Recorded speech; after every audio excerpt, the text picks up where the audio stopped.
Good evening, everybody. Another Thursday comes around. Welcome to Talk and Torque. My name is Colin Livingston. What a busy section of the calendar we're in here. Definitely in the middle of, at least for me, and I can speak for Alex. Definitely the busiest time of the year. We just raced in Toronto last Saturday. Pardon me, last Friday. Flew back home, did some coverage for our friends at Crier Media. Had a great time. I mean, holy moly! I'm so busy. I didn't actually have chance to load any of the stuff we did, but super thank you. You can find it on our socials. Interviews with Chief Operations Officer of Andretti Autosport, Rob Edwards. Managed to sit down with, again, the nicest guy in the IndyCar garage. He also happens to be the best and one of the best of all time. Really thankful that Scott Dixon gave us some time on Saturday. David Malukas, what a great kid. And thanks to my friend Karina Redmond, who I don't know that she has one title at Dale Coyne. She seems to do it all, from acting as a team manager to the media relations, PR, just the joys of being part of a smaller team. But she did a great job, and really thankful that she was able to connect us. Dale Coyne himself gave us some time as well on Saturday. Really enjoyed chatting with him, and of course, we've had him on the show in the past. We'll have him on the show again. My good buddy Larry Jackson. We just happened to pass him as we were capturing some B-roll and doing some behind the scenes from the Toronto Indy. Larry's always great. Looking forward to hosting everyone this weekend. Obviously, we'll be racing at Edmonton International Raceway at Wetaskiwin this weekend, just outside of the city. Obviously, that's for NASCAR. That's my home track, and always look forward to getting out there. We've got Kevin from EIR, Mr. Smiley, as he calls himself, will be joining me momentarily here. But I want to go back and cover some of the stuff. Obviously, as I said, we were racing at Toronto. Without question, as big a race as we have on our calendar, just because we're there piggybacking off of the IndyCar series. Although when we won our first race there, whatever that was, 6-7 years ago, one of the promoters of the race came over to us in Victory Lane and said, "Man, we need to up our game on the IndyCar side of things, because you guys put on such a great show. You're going to make us look bad," which, was tongue in cheek, but at the same time, stock cars do a really good job on street courses. We've showed that in the NASCAR Pinty series for years. Where our cars are a little bit, not a little bit, they're measurably lighter horsepower, they're heavier cars, but they slide around, they have less grip, makes it a little bit more, a little bit easier to follow, a little bit easier to pass than what the IndyCar guys do. I mean, they put on a great show as well. But part of the fun of racing, and we talk about this an awful lot on this show. We talk about this a lot on my former radio show, the Cantork Race Report with Jason Greger, that racing is about passing. If you just want to see cars go fast, you can watch that pretty much anywhere. But the joy for me in racing is watching a driver who's able to control a thing that otherwise is out of control, to make that late braking move without losing control, to outbrake another car, and to make a pass without, ideally without hitting someone or taking them out. And the race that we ran on Friday had all of that. We again, Alex did such a great job. I can't commend him enough. I challenged him the weekend before, was our summer challenge go-kart race. I kind of ran the board in my category, winning pole, super pole, and every heat. I kind of laid the gauntlet down with Tag and said, "Hey, listen, bud, here's what the fat guy did, and if I can do this, why can't you?" Alex picked up the gauntlet, smacked me in the face with it. He won pole. really essentially led every green flag lap. There was a little bit of an issue midway point of the race where I believe NASCAR made a mistake. I'm not criticizing them. I've talked to a few of the officials who I won't mention by name because they were off the record conversations, but we agreed that could have been handled differently. But notwithstanding, Alex, didn't really lay a bumper on anyone. Aside from when we caught lap traffic where a couple of the cars didn't know which way that they were supposed to go, or they had damaged cars and they couldn't really keep them under control. But really led every green flag lap. Got our first win of the season, and now we're going to roll into Edmonton, where obviously I've got my business based here. Alex has a really strong connection with the community. He's been coming out here for years, loves it out here. We got our first pole at Wetaskiwin in 2014.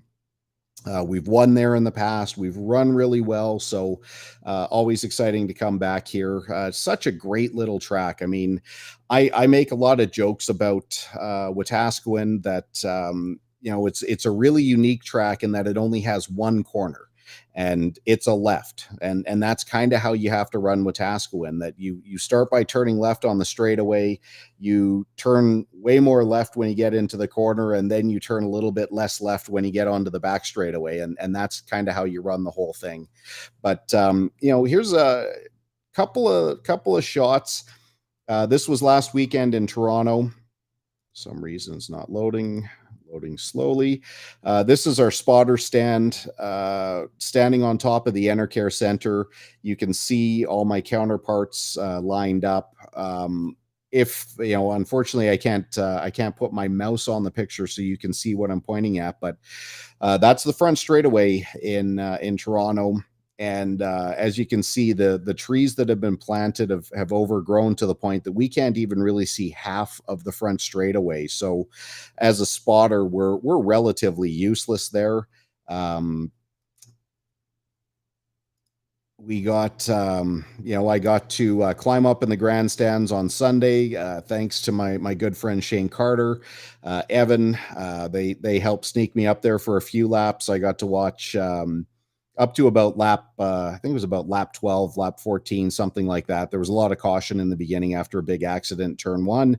Watched about 4 or 5 green flag laps, and then went back and watched from elsewhere. But this is what it's about, getting into victory lane, getting to show our crew a little bit of appreciation. They work as hard every week that we're out there, whether we win or not. They always come back. They always give us 100%. Very, very thankful. Had a lot of sponsor activity out last weekend, so really appreciative to everyone that came out. And then this is our this was started by our original crew chief, Tyler Case, where we take the trophy, put it on the hood of the car in the trailer, and snap a picture. So I made sure, Tyler was actually with us this weekend or last weekend, and made sure that we carried on the tradition. But enough of listening to me. Oh, hey, Mike, how are you doing? Always nice to see our friend Positive Mike. Positive Mike also says, he's one of the more critical thinkers that's on the social medias, but Mike's not always wrong. So hoping Mike was one of the guys yesterday that sent me a note saying that he was unaware that we have a race in Wetaskiwin this weekend. So kind of good segue here to bring in our man, Mr. Smiley. And how do you say your last name? Saucier? Saucier. Kevin, yes. Saucier from Edmonton International Raceway. Welcome, Mr. Smiley. Thanks, Colin. Glad to be here. We had the pleasure of getting to do your show. What was that, about 3 months ago, 2 months ago? About that, yeah. Yeah. Have you done live podcasts before? No, I have not done a live podcast before. This is the first one. This is definitely interesting. Thanks for having me. Well, you're more than welcome. As a wise man once taught me, you always remember your first time. That is so true. That is so true. So, what exactly is your role out at EIR? Actually, I play 3 roles at EIR. I'm business development manager my regular time. On race days, I'm the DJ and one half of the announce team with Alan Grimstead. Fantastic. So you get displaced when Pinty's comes to town. Just for a little bit, yeah. Well, I'll tell you what, if I'm getting displaced by the likes of Adam Ross and Dave Bradley, I will gladly pick my stuff up and step off to the side. They're about as good as they come. Those guys can call a race like fantastic. I love it when they call the race. I know Adam very well. And this isn't a slight against Adam, but there's something about Dave Bradley's voice that when I hear it, like I'm a 100% straight male, but man, his voice is sexy, and man, it gets my full attention. I'll have to pay more attention next time. Oh man, once you hear it, you can't unhear it. But yeah, between like last weekend, I got to spend some time with all the broadcast guys, Todd Lewis and Dave and Adam. Although Adam, I hardly saw at all. But then I also got to meet a gentleman named Rob Howden. So in the world of go-karts, Rob is extremely well known. So he's Toronto product. He broadcasts. I didn't get the actual number, but I mean, he does no less than a dozen go-kart events where he does the broadcasting and he does the commentary, but he's also the voice of, what used to be known as the Road to Indy ladder. So he does all the play-by-play for the USF 2000, USF 2000 Pro and Indy Next series. So this guy is just an absolute legend, but his voice to me, it sounds like racing. When I hear it, that's what it does. I'll have to listen for that one for sure. Yeah. So let's talk a little bit. First of all, let's get to the big points here. Yes. This weekend, obviously, Bayer 300. Yes. At EIR. Now, am I being disrespectful by saying EIR? I know Loretta likes to, one of the owner partnership of Ron and Loretta Thiering. She likes me to say Edmonton International Raceway in Wetaskiwin. That's right. Now, that's right. If we get that out a couple of times, do you think she'll let it slide if I drop it to EIR? I think she can let it slide. I refer to it as EIR quite often when I'm actually doing my own podcast or when I'm actually calling a race. I'll just shorten it down to EIR. But so far, she hasn't given me any of that corrective feedback. But yeah, it's just Edmonton International Raceway in Wetaskiwin. Well, you work for her, so if anyone's going to get it, it should be you. But I think I've got enough goodwill in the bank from promoting the track for so many years on the radio and all stuff like this. So obviously, this is the showcase event for the track. Oh yes. Now this is let's take the COVID years out of it, but in the modern era, Pinty started coming back in 2014. Is that correct? Yes, I believe so. Yeah, I think the year that we joined the series was the first year that because Edmonton replaced Vernon. Yes. It used to be the western swing of Vernon, BC, and then Saskatoon.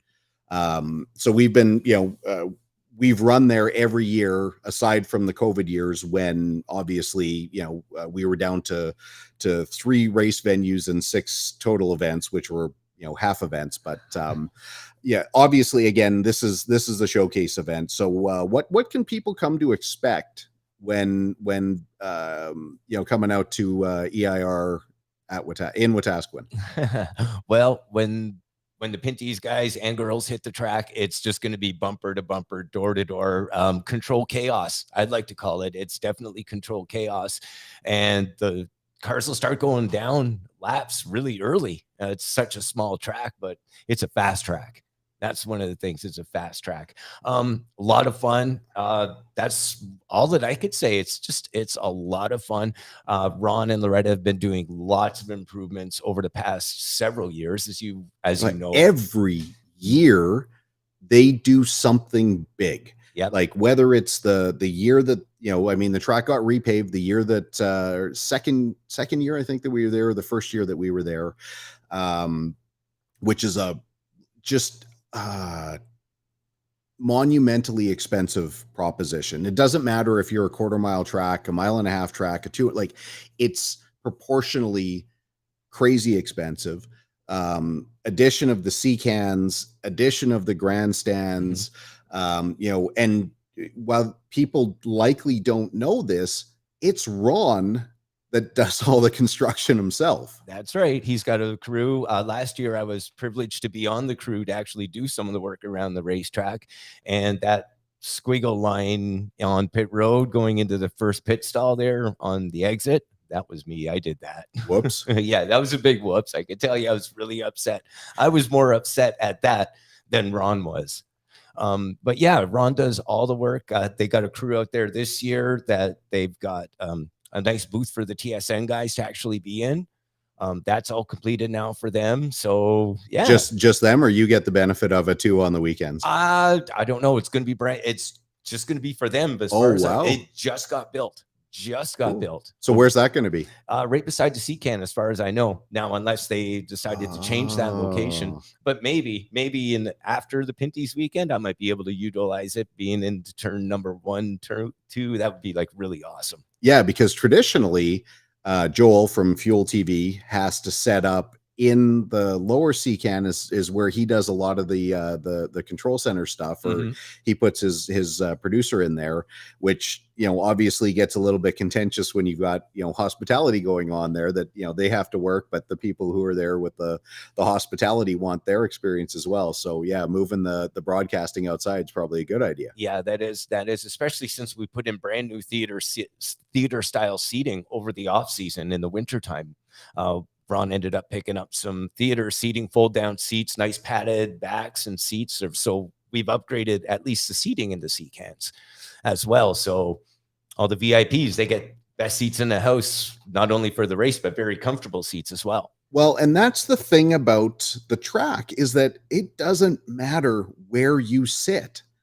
There is no bad seat. I'm going to put, you can't see what I'm putting up here, but right now is a, one of my panorama pictures from the spotter stand. So, when you see this, again, you can't see it, but you know what the view's like up there. Now, this is as good as it gets. And this is technically not the spotter stand. This is from kind of the midway point of the sea cans, but it does not matter where you sit.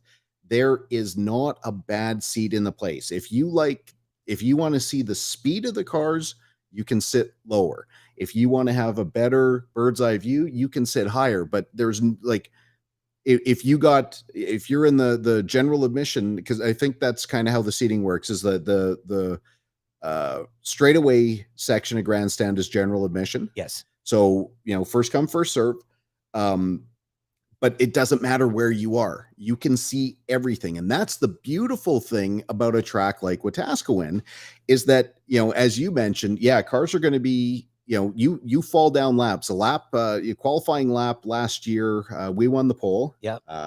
Yes, he did. At a 12, I want to say it was 12, 7, something like 9-1, I believe it was. I was right there in the tower when the qualifying happened, and it was just something else to see those laps ticking off and to see Tag's lap come in that fast time. I was like just jumping up in the race tower. It was like, I had never seen somebody drive this fast on this racetrack in my life. Like, it was phenomenal, the lap that he turned out. Now, the track is a quarter mile. So, let's say race laps are going to be 13 to 14 seconds, give or take. But that's not a lot of time. No, it is not.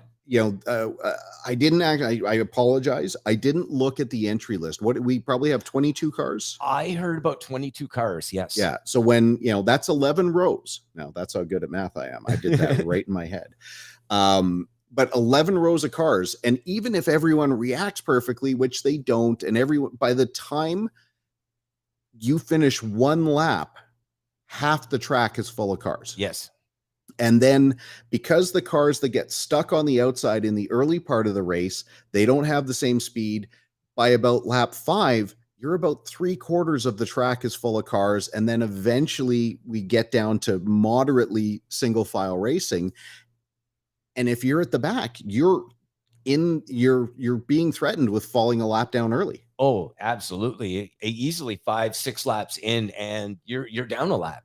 It's incredible how fast it happens and things change so fast.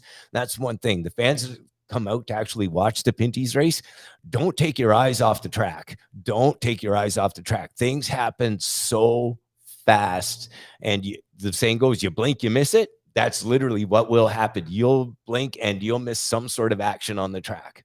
I'm going to throw a video up. So while the video is playing, we'll be able to hear it, but we won't be able to talk. But I've got, in my illustrious racing career, which is not even remotely illustrious, I have had the privilege, though, to run a number of different cars. So obviously I still race go-karts. I've driven what was called a Star Mazda car back in the day. Now, was kind of the equivalent of a US Pro 2000. I've driven a Formula Atlantic car, but in my racing career, I've actually completed 2 oval races, and they were both done at EIR.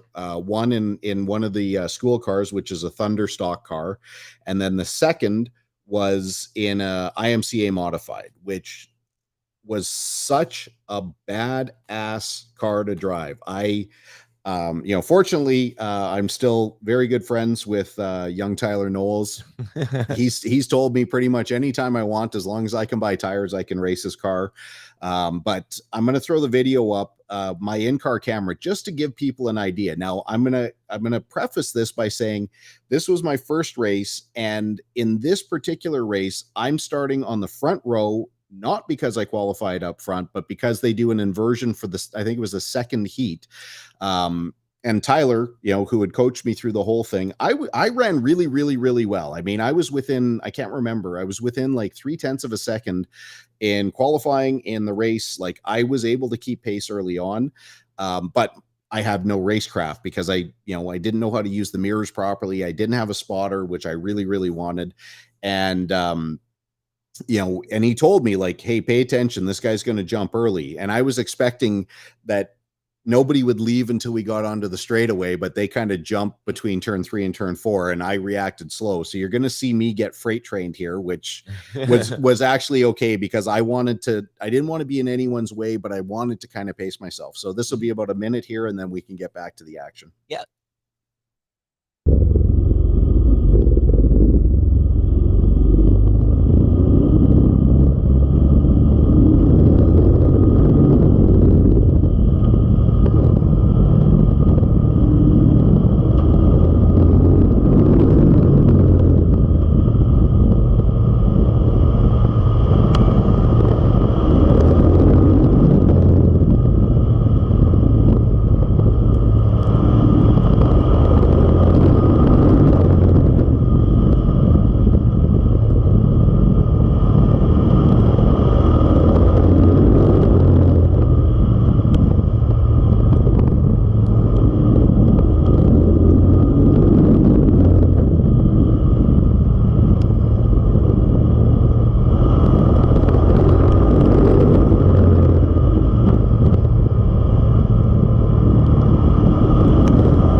So that was just over 60 seconds, and we completed something like 7 laps or 6 laps. Like, it was crazy how fast these things happen. But what you can't see from the video is there is a lot of G-force. Those cars have a lot of grip.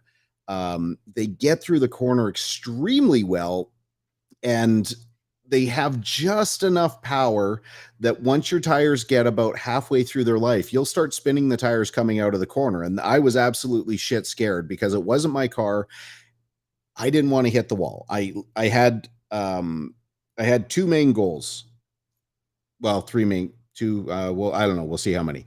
I didn't want to make contact with anyone, and I didn't want to get lapped. Those were the two things. And I mean, again, I did surprisingly well.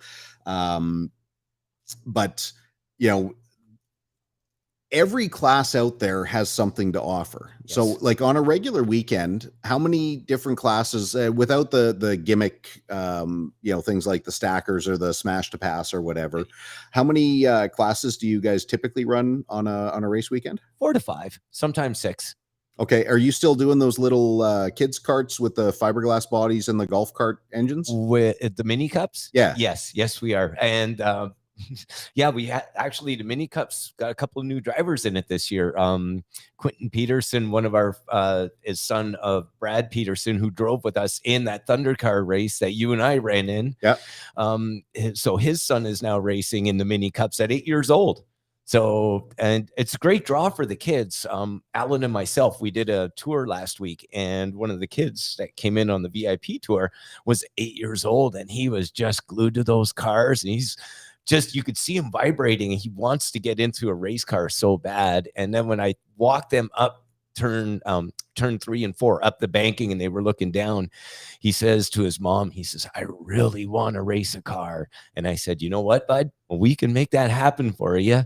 You're old enough to actually race these cars. And he's like, I've been doing game and sim racing, so I'm really geared up to do this. So we got to get the younger kids involved. And then from the mini cups, they progress over to the future stocks, which is 12, 13, 14, 15-year-olds that don't even have their driver's license yet. Yeah. And we just throw them into 4-cylinder Chevy Cavaliers and let them spin around the racetrack for like 20, 30 laps. And, we got to get more youth involved. That's the future of our sport. Yeah, 100%. I mean, and sorry, I kind of bounce back and forth to talk to the audience and talk to you. Every level of motorsport is dependent on passing something on to the next generation. I say this with our friends that I race my go-karts with. We're not race car drivers. We are ambassadors of the sport of racing. That's right. I'm turning 50 this year. My buddy is much older than that, Troy. That we've done this for a long time. We've been the beneficiaries of some of the good things that racing offers, but we need to start giving that back. And yeah, I mean, kudos to you guys for keeping that open. I mean, we do the same thing in the go-kart track. At 8 years old, you can get into a choke down Briggs and Stratton 4-stroke, and kids will start ripping around the track. Yeah, and that's what it is. And to see the smiles on their faces when they get out of the car, I keep telling everybody that they may be small on stature, but they're big on heart, and the competition out of these kids is just as intense as us adults. Oh, for sure. Like once it's such a weird metamorphosis that happens where otherwise friendly, thoughtful, caring, kind, compassionate people turn into assholes the second they put a helmet on their head. And it's not necessarily vindictive, but there's a switch that happens where it's like, you don't have to go after somebody, but you're giving you get that adrenaline, and you get that kind of I want to say prehistoric, but that more survivalist mindset where it's like primal instinct, and you're working off of instinct to theoretically beat the competitor, like whether it's with a club or whether it's on the track. So that's right. Now after the future stocks, then what does somebody move to? They could either move up into the pure stocks, which is it's more horsepower than the future stocks, but it's the same body styles. We're seeing a lot more Chevy Cobalts and Pontiac G5s coming into the mix, as well as Hondas and Toyotas are now coming into the mix, but they still have to remain that front wheel drive, automatic transmission style, and they can only play with the car so much. I mean, they're very strict on the rules. Then from there, they can also move into the Thunder cars, which is the entry-level V8s. And then you can get into the Premier Series, which is now, they used to be known as our super stocks, but is now known as the late models. We're just trying to attract a lot more drivers. So we changed the name from super stocks to late models. And so far, that class is rebuilding. Our Thunder cars are rebuilding. We had a spectacular 100-lap race last weekend. It was phenomenal. Don Roberts came back out, and he just he ended up, well, I can't say dominated the race. It took him a while to get that lead, but for that 100 laps, it was a good race, very good, clean, I might add. Also, the pure stocks, however, they've been doing a lot of beating and banging this year. That's the one that the fans really love. Yeah, but you guys also have, and I call them the gimmick series, but you have smash, or what do you call it? Hit to pass. Smash to pass, hit to pass, where your pass doesn't count unless you make contact. You have to make contact. If you like hitting people, if you like that style, there's a series, there's an event that you can actually do that. Yes. I believe we have 3 of those as well. We also have the Racer Wreck, which is V6 cars that are front wheel drive, no all wheel drive allowed in that one. You cannot make any adjustments whatsoever. You just have to add the safety features. Okay. And that's a Racer Wreck 200 lap event. If we get 30 cars out in the Racer Wreck feature, the sponsor will pay out $5,000, but we need to have 30 cars come out in the Racer Wreck. The rules will be for the Racer Wreck is available online at edmontonraceway.com. That's our website.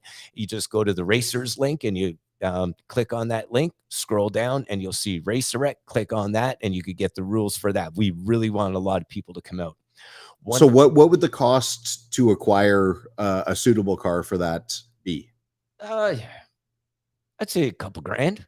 Okay. A couple of grand. We got a couple of guys that actually whipped one up for like $1,200. Came out for his very first time. It was his buddies that put the car together and for his bachelor party and said, "Hey, you're going racing." And he went out and he had a great time. Didn't finish the race, but he had the best time ever. Yeah, that's awesome. And then the thing that everyone seems to talk about, and I don't know, again, I haven't been out there for a weekend in a long time because splitting time between go-karts and Pinties keeps me tied up for about 30 weekends a year. But the stackers. So 2 cars on top of each other. Yeah, but that's not all. So it's the person on the top car is steering. Yep. The one in the bottom is working the throttle and brake. That's right. And there's no communication. No communication whatsoever. Myself and the rookie of the year in the late models last year, Ironman Mike Sawyer, we actually took out one of the track-owned stackers just for a few laps around the racetrack. My first time being in a stacker, and I was the pedal guy, and he was up top. Yeah, there's no communication whatsoever. And we were whipping around the track, I think doing like 14 seconds, something like that, in a stacker, but so top heavy. I mean, you got to be very precise. I've only seen one flip over once. And that was only on video, and it was Darcy Savoy's brother, Kevin, that actually flipped. And Darcy caught it all on camera and everything. It's available on YouTube somewhere. Yeah, that just means people aren't trying hard enough if only one's tipped over. That's right. But no, the stackers are really popular.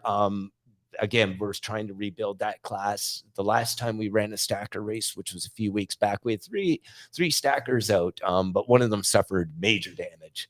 So it ended up knocking him out of the feature race later on. But I believe we're going to have the stackers out tomorrow night. Okay, so that's when the NASCAR weekend really starts, is tomorrow. Tomorrow night, yes, absolutely. No, who was I was talking to someone. Oh, Brett Taylor's going to be running in one of the late models, I think. So former Pinty Series driver is coming up to do that. And then I guess was it Dexter Stacy and somebody else from our series is supposed to be running something tomorrow night. Do you know what the entry list looks like? No, I don't, but I heard it might be Alex Gannett. Okay. That's who I heard tentatively, but I don't have an entry list yet. They're actually keeping that secret. Oops. That's okay. That's okay. I mean, we want people to come out and see. Why do we want to keep that as a secret? No, we just made it known that we were going to have some Pinty Series drivers and Xfinity drivers out at the race on tomorrow night, which is going to be shaping up to be really, really, really good. We got a full slate of racing action to entertain all the fans. Your ticket to the Bear 300, by the way, includes tomorrow night's race at Edmonton International Raceway. Gates open at 4:00. We drop the green flag just after 6, after Loretta sings "Oh Canada." Okay, and that was going to be my question: is if one ticket gets you to both days. So one ticket gets you Friday and Saturday. Absolutely, it's a great deal. I mean, $60 for they start at $60. Sorry, for general admission grandstand seating, but for 2 nights racing action, that's like over 6-7 hours. Plus, at the end of tomorrow night's race, we're inviting everybody to stay behind, and we're throwing a massive meet and greet barbecue kickoff party where at the end of the night, I'm going to get out of the race tower, go down, play some music, where we want all the drivers to stay behind and meet all the fans that are going to stay behind. So we're going to have a barbecue, drinks are going to be flying, music's going to be playing. We're just going to entertain the crowd. That's awesome. If you can make sure that a handful of those Pinty's drivers end up with a bit of a hangover on Saturday, I would personally appreciate that, because that's such a tough track to race at. Any advantage we could get would would be greatly. I mean, I'll even buy, like, I'll make sure I give you a couple of bucks or a credit card so you can keep get DJ and a couple of those other guys. It's tough to get. I don't think I've ever seen DJ drink, but we'll maybe mix it in his Coke. What about the young gun Trayton, who seems to be on a tear right now? Never seen him drink either. No, well. Or you just want to talk about Trayton, or you want to talk about him drinking? No, I want to talk about him drinking. I want to see Tag actually. He's 6th in the points right now. He's so close. I want to actually see him win a championship this year. We've got to start now. We've got to start now, because we're pretty much halfway through the season, and this next 5-day period represents just about 20% of the calendar, because we've got 3 races here in 5 days. Yeah, that's right. You go from here and then you do a double header in Saskatoon, that twin 125, right? Correct. And Tag won last year, the second race in that one, which I wish I had the pictures loaded, but from when I've had Alex on my show, we didn't really talk about this too much on your show, although I pushed him in the direction, because I think the work that we did, like, we got taken out pretty bad. Yes, you did. In the race last year at Wetaskiwin. Yep. When we were looking at the car was hanging on the back of a forklift, or on a tow truck. And I leaned over to Scott, because I'm not a mechanical guy. I'm going to say this until the day I die. I don't know anything about cars, relative to my position in the world of racing. I don't want to know anything about cars. I'm not a mechanic. I'm more of a driver and a spotter type. But I leaned over to Scott and I said, "Hey, what do you think?" And he's like, I'm paraphrasing. His answer was 2 words, but basically what he said is, there's no chance that this car is going to be able to race next week. So we spent the Sunday, the Monday, most of the Monday, not knowing if we were actually going to be able to race on the Wednesday in Saskatoon, because Scott said, if we were back in Ontario, we could get this over to McCall's shop, put it on the jig. We could do all the things. He's like, we don't have that. But fortunately, Mike McCall was here, and he worked with the guys. So they spent most of Sunday, most of Monday, to where we got a phone call Monday and said, you know what? We think we've got this thing back pretty close to where we left. And it's like, wow. So we, in that first race in Saskatoon, we didn't qualify well. We raced a lot towards the back. There were a number of cautions that we actually came in. Normally in Saskatoon, because it's kind of halfway race, you don't pit. But because we were stuck at the back, Terry, our crew chief, kept calling Alex in, let's try this, let's try this. And we got the one magic adjustment that all of a sudden our car came to life. We ended up, I think we finished 8th in the first race, after starting at the back. And then all of a sudden, we were the guys to beat, and got that first win in Saskatoon. So I shouldn't have made this about me. This is really about you, but you pushed me down that road. But then we finished Saskatoon. It takes the crew gets back, like, best case scenario, they'll be back in Ontario on Saturday, where we have to then dump the oval cars and then get the road course car, which hasn't been touched since Toronto. We've got to get that ready to go, because we're doing GP3R the next weekend. So to put, 4 races together, 2 very different disciplines over 2 weeks is chaos. Oh, I could just imagine the chaos you guys must go through and what Alex has to go through for preparing. I mean, go from an oval to a street course or a road course. Sorry, that's what GP or is it a street Street. course? It is a street course. So Yep. Pinty's runs 2 street courses. Yeah. What? Toronto and GP3R, and then I don't know what we class iCar as because it's an airport circuit. So kind of more in the venue of a road course, but airport style. Okay. And then the 2 races at CTMP. So I see.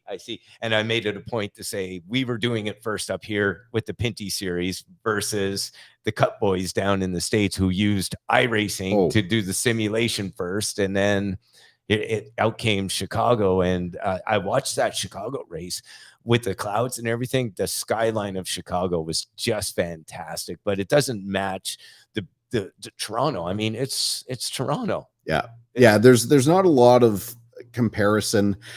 But this is the way that the things have to go, because cities can't spend $1 billion building a racetrack to turn left, but you can erect some barriers, you can put up some fencing relatively inexpensively, and showcase another city. So I think that's likely going to be what we see going forward. I mean, obviously in the Pinty series, we've long time ago started running left and right stuff.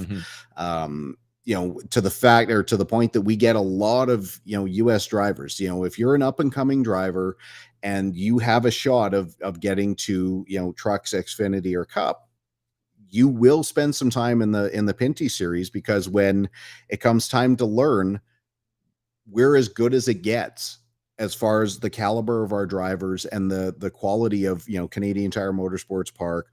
We don't get a lot for Toronto. We'll get 1 or 2 for GP3R, and then iCar. Not a lot of people seem interested in for some reason, but to get out to Canadian Tire and to be able to race along, Lacroix, Dumoulin, Gary Clute, DJ, Alex.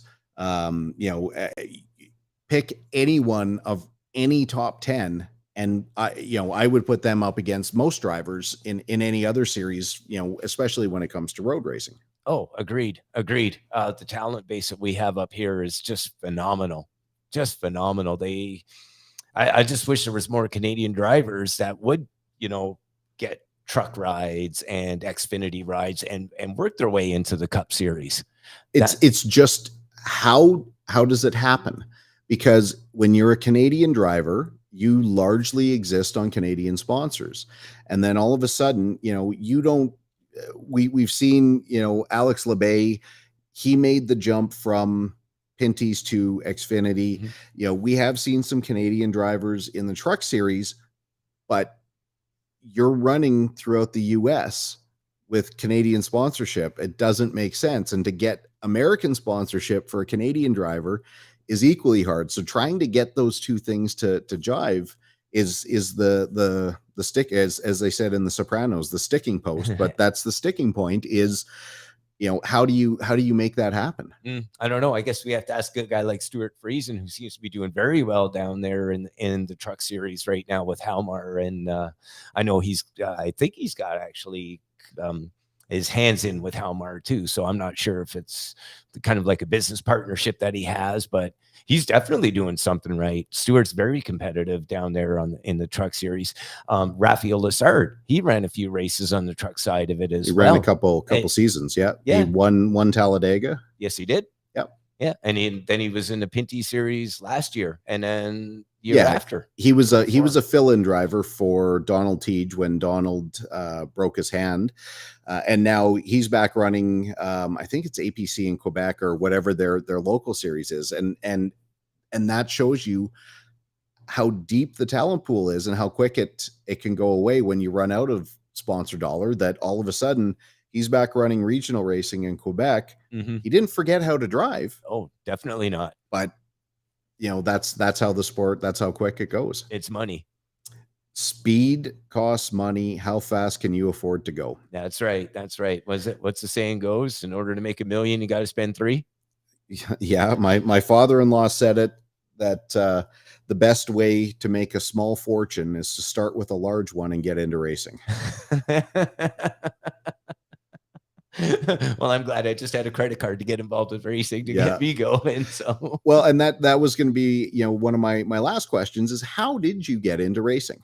well, I was a fanboy. I saw my first race at Cayuga Speedway when I was 8 years old.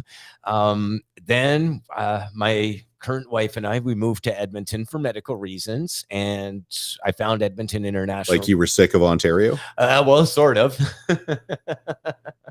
No, I contracted cancer, and Oh, that's a delightful story. I'm glad I joked about that. Yeah, no, it's great, man. Hey, I wear my scar with pride. Yeah, that's awesome.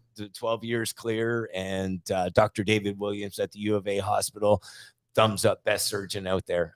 He gave me the second lease on life to allow me to get, to do what I like to do. But it was my wife that actually pushed me into it. When we were out at EIR for the very first time, I saw the sign that was in the back that said race school.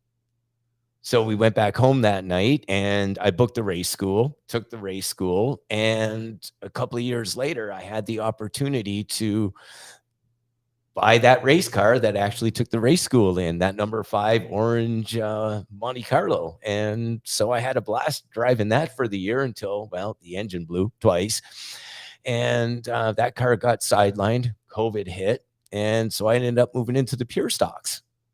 And I had more fun driving the pure stocks just because there were more cars out. Yeah. And the competition between the classes is relatively the same. It's just the car that changes. Just you're driving a different beast, but the competition's still the same. So I ran pure stocks, and then I had this neck compression.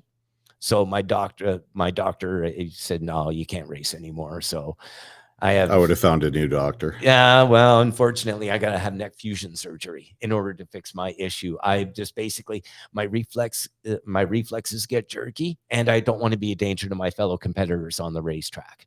So, well, that makes you unique too, because most drivers don't care once that helmet's on. It's like, I'm coming through. So I just ended up switching gears. I said to Lorette, it was strange how it happened during the off season. Loretta had a DJ lined up, but he didn't end up being there. So she asked if I'd fill in. I went out the first day, loved it. I've been DJ out there since. And then I did something stupid on Canada Day a couple of years ago. I grabbed the microphone and I started making announcements, welcoming everybody to EIR for Canada Day. And I guess they liked what they heard because I've been doing it ever since. And then the podcast came about. That's my podcast, Turning Laps with Mr. Smiley. Sorry, I had to plug my podcast. That's part of what you're here for. And everything else is just taken off exponentially. I'm getting to work on the business side of the racing industry. And if I would have known that 30 years ago, that there is a big, huge business side of racing, I would have made that my calling way back when I was in my 20s instead of now at 55. Really? Yeah. See, I'm the opposite. I really wish I could go back to just being a race fan. But I'm way because there's a really dirty side to racing, and that there are a million stories of people who get taken advantage of, people who get bled financially, people who, there's no ethics, there's no moral. Like, yeah, when we race at home tracks, it's more of a family thing, but then all of a sudden someone cuts your legs out and you don't see it coming. I wish I could just go back to being like, because once you see it that way, you can't go back to just sitting in the grandstands and say, this is really fun, because you know too much about how the stuff goes. And I'm very thankful for what I do. I love being able to put my suit on, put my helmet on. We raced last night. I still feel like I got hit by a Mack truck today because it was really, really physical. But you're kind of in the opposite side of things. You wish you could have done more earlier. Oh, absolutely. Absolutely. I, knowing what I know now, I would love to actually have my own track, and to run the track and be, the guy that has that final say, I'm sure if you signed a check with enough zeros, Ron and Loretta would gladly give it over to you. If I had the bank account to match that check, it would Yeah. be great. But Again, the best way to make a small fortune is to start with a large one and get into racing. That's right. That's right. But I've learned a lot from both Ron and Loretta on this side, and to go down, had the opportunity to go with Ron to Indianapolis in December for PRI. And that was something that I never would have expected in my life, to actually go and stand on the yard of bricks and kiss the bricks and everything. It was just phenomenal. I so enjoyed the energy of Indianapolis. And It's a great city. oh, it's great. It is. I'm looking forward to going back again this year. It's going to be not racetrack business, but it might very well be racetrack business again. Who knows? Yeah. Who knows? But I'm definitely going back again. Yeah, that's awesome. So this weekend, obviously, there's tickets available, but tickets are in limited supply. Oh yes, oh yes, it's selling out quickly. The VIP area in the sea cans have been sold out. I was informed Great. of. The start finish line reserve seating has been sold out as well. We have a few general admission tickets left, not many, I might add. But yeah, we still have the turn 4 grandstands that are still, we still have some seating left available. Those ones are $65 for the general admission to the turn 4 grandstands, which are personally my favorite seats in the house, are the turn 4 grandstands. Yeah. So I just lost my train of thought. I hate when I do that. I have our schedule of events, but I don't have the public schedule of events. So tomorrow night, you said things kind of get going about, did you say gates open at 4, but things kind of get going around 6? Yeah, spectator gates open at 4. We're going to line up all the participants on the front stretch right after they do late model qualifying. Okay. So we do our own version of kind of like what we do on the Pinty's Day. We get all of our classes on the front stretch. Drivers give out their hero cards, everything else. That's become a tradition now. We like to do that every single race. We started it. We started it for fan appreciation. The fans loved it, so we're doing that. So yeah, spectator gates open at 4. Barbecues will be going. Hopefully, we got some smokies on the go, so people can smell that smoke in the air. Yeah, get your beverages, come on down. Again, 6 o'clock, green flag drops. Saturday is going to be a really awesome day with starting bright and early in the morning at 8 o'clock with the Pinty's Hauler Parade. Okay. And where do people catch that if they want to see it? Yeah, it leaves the Royal Hotel approximately at 8 o'clock, and it's traveling south down Highway 2. So Royal Hotel in Nisku. Okay. Yeah, and that's it. Supposed to be there, leaving there around 8 o'clock. Then they're traveling south straight down Highway 2 to Highway 13 west. That's when they're going to exit, and then they're going to drive east to Auto Mile in Wetaskiwin. So they're going to make that right up to Auto Mile. They're going to drive. Yeah, so that's on the south end of Wetaskiwin. Yeah, so they're going to drive from south to north on Auto Mile. And then on the north side of Wetaskiwin, they're going to hang that left at Township Road 464, straight down to the racetrack from there. Okay. They're tentatively scheduled to hit Wetaskiwin around 8:40, 8:45 in the morning. Then spectator gates open at 4 o'clock at the racetrack, or sorry, at noon at the racetrack that day. Okay. We're going to have a lot of interactive activities, rig hand distilleries. Just people can still hear you, but for some reason your camera shut off. I don't know why that is. That's quite okay. I guess we'll keep going here. Sorry about that, folks, but we'll keep going. So that's all right. You got stuff from Rig Hand? Yeah, Rig Hand Distillery. They're one of our preferred partners this year. They brewed Raceway beer for us exclusively at Edmonton International Raceway. They also have some other beverages for sale, but they've created a signature drink just for this weekend alone. So they're going to be featuring that out there. Can you share what that is? I have no idea what that is. Jamie hasn't told me, so I don't have a clue. Okay. So that's going to be a surprise for everybody out there. So yeah, the events start rolling in at around noon, and then at well, you already know what your schedule of events are, but we're going to be having some home track racing also sometime that afternoon. We have it scheduled for, I believe, 5 o'clock, somewhere around there. We're going to have 3 classes. We're going to run just a quick little feature race, little quick small 20, 30, and 35 feature or lap feature races, just to get everybody all warmed up for the big show of the Pinty's guys and girls. And then, so for people who don't know or haven't been to the race before, you mentioned the autograph session. Yes.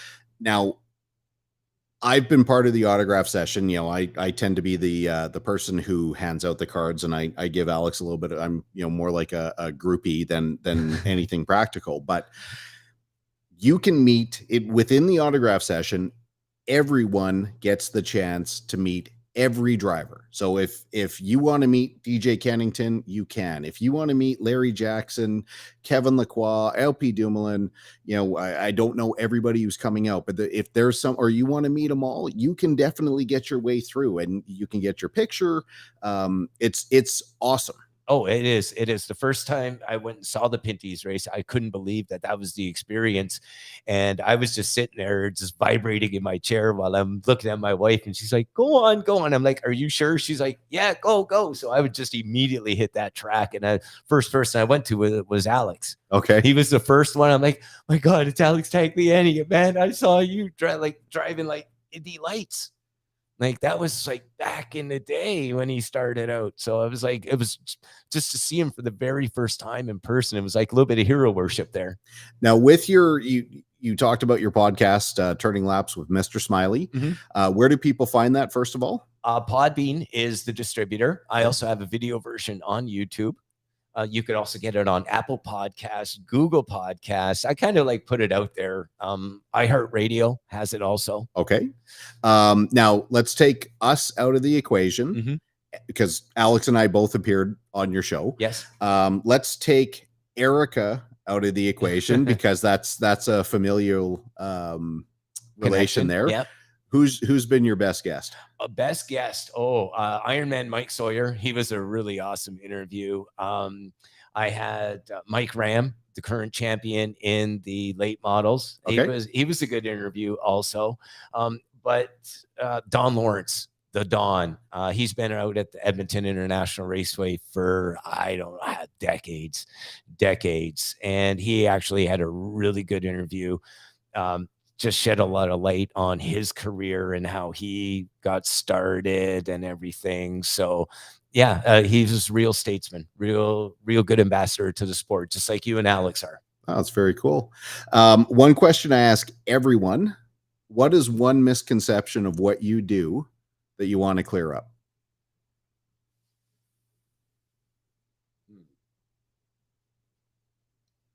And this is at the track level? Is any misconception at all?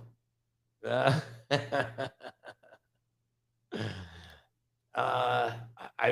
can't tell you. I honestly can't.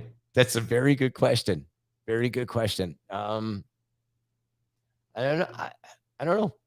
I really can't answer that one. You got me. You stumped me. Like as a race guy, you get free hot dogs. So you don't have to, I don't know. What do people think that the position you have really is versus, or, the position they think you have versus what it really is? Well, I can tell everybody it's stressful. It's extremely stressful. I mean, chasing down sponsors and everything for the racetrack. On the BDM side of things. On the business side of it, absolutely. But one misconception that people think is I'm a real nice guy, but you don't want to rub me the wrong way. You don't want to rub me the wrong way.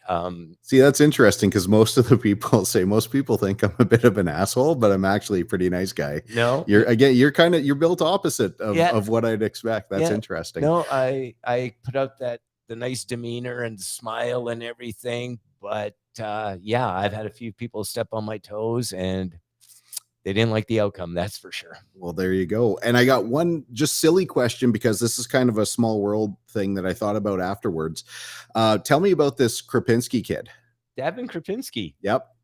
He's quite a little racer, that's for sure. He dominated the future stocks for a few years, moved up into the pure stocks, and yeah, he's been on a tear over at EIR lately. But yeah, we just I imagine he's a nice kid because I know his parents. So his mom was one of our in our bridal party when I was married. No longer married, but yeah, Cheryl and Brad have been good friends of ours for 30 years. yeah. So his parents. So yeah, I saw the pictures you guys posted of featured driver, and I had to send it to my ex-wife Leanne. I'm like, I mean, just looking at the kid, he looks like his parents. I'm like, this has to be there. She's like, oh yeah, no, he's racing. I'm like, I might have to get out there and check that out one of these days. Oh, he's really competitive when he's out there. He didn't make it out last weekend, so we're expecting him back this weekend, definitely for the show for the weekend. So hopefully you'll see that 16 car blasting around the racetrack for sure. Well, it'd be good to see, to meet the kid, see Cheryl and Brad, and I imagine grandfather Wyatt comes out to support him too. Wyatt was actually in the pits a couple of weeks ago, and for his birthday, and I actually announced it to all the fans in the stands, and they gave him a standing ovation for being there and helping Davin on his birthday. That doesn't surprise me. Yeah, Wyatt's a fan favorite for sure. Oh yeah, and just to touch upon something you just mentioned earlier, that at the home track level, it really is a family. It doesn't matter what class you run in. Mike Ram, he's always been there, the first person there to help anybody at the racetrack if they get into trouble. Mike Ram is right there. Poor guy suffered a burn to his face. Oh geez. Yeah, I think the second race in on the season, he ended up coming to the aid of one of the drivers, and as soon as he looked to see what the problem was, the upper rad hose let go and got him right in the face. So he ended up going to the with the paramedics there for a little bit, but he ended up being fine. No scars, no nothing. He just shook it right off. That's awesome. Yeah, I'm putting the one picture up here that I took a couple of years ago. We talk about the family connection. One of my things that I always look for when I get there is the Todd Knowles grandstand. Of course, Todd, great friend of ours. Merrill, obviously, great friend of ours. Both have passed away. But the Knowles family, very, very strong connection through not just racing. Both Tyler and Ryan have spent time working at Cantork, but they were also active cheerleaders with my ex-wife's cheerleading business. So from the time they were little kids, we've known those guys. So looking forward to getting to get a quick peek and a couple of subtle words with my friend Todd when I get out there on Saturday. Yeah, well, I'm sure they'll be out there. It's going to be a great crowd. We're anticipating a sellout, so it's going to be good. Well, for anyone who's interested, where do people get tickets? They could get tickets online at edmontonraceway.com. However, because the event is like right a couple of days away, tickets will be available at the Will Call booth, which will be right outside of the main gates. So anybody that orders your tickets from our website, edmontonraceway.com, they'll be available at the Will Call booth. You could also get them the day of, right there at the main gates as well. We take cash, debit, Interact e-money transfer through PayPal. So we just want people to come out and enjoy some really awesome racing, great entertainment. And that's what it is. It's entertainment. I hope we're not too, I hope we're boring. I hope everybody else is entertaining on Saturday. It's going to be a great race on Saturday, regardless. Awesome. Kevin, thank you so much. I really appreciate you giving me some time tonight. Absolutely. No problem, Colin. Thank you once again for having me. Pleasure was all mine to be here. You're welcome back anytime. Thank you, my friend. Oh, love this stuff. Love it, love it, love it. So absolutely, unquestionably, if you've never been out to the track, this is the time to do it.